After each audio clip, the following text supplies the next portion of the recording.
পাঙ্কু বাদাইমা খুব গর্ব করে। আরে পিঙ্কু, আজকে যদি মরস তোর লাশটা কান্দে নিব কারা? তোর মেয়ে কি শ্বশুর বাড়ি থেকে এসে লাশ কান্দে নিব নাকি এই পুলাই লাশটা কান্দে নিব? হ্যাঁ, তোর মাকে দিব কারা? খালি তো মেয়ে মেয়ে করতাছস। ঠিক আছে, আমনে গান গামই তো, গাওয়ার জন্য আইছি, গামু না। আমি আর এই জায়গায় কথা বাড়াইবার চাইতাছি না। আমি আগে পাঙ্কু বাদামের কিছু কথা শুনি, তারপরে আমি আরো কতটি কথা কমু।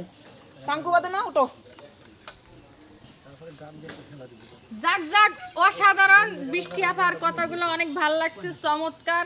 আসলে যে কটা কথা কইছে সবগুলো কথাই হচ্ছে গুরুত্বপূর্ণ, একদম একের কথা, সঠিক কথা। তো এখন বৃষ্টি আপার গান আমরা একটু পরে শুনবো। এখন আমাদের মঞ্চে আপনাদের সামনে কিছু কথা বলবে, সেটা হচ্ছে আমাদের পিঙ্কু বাদাইমা।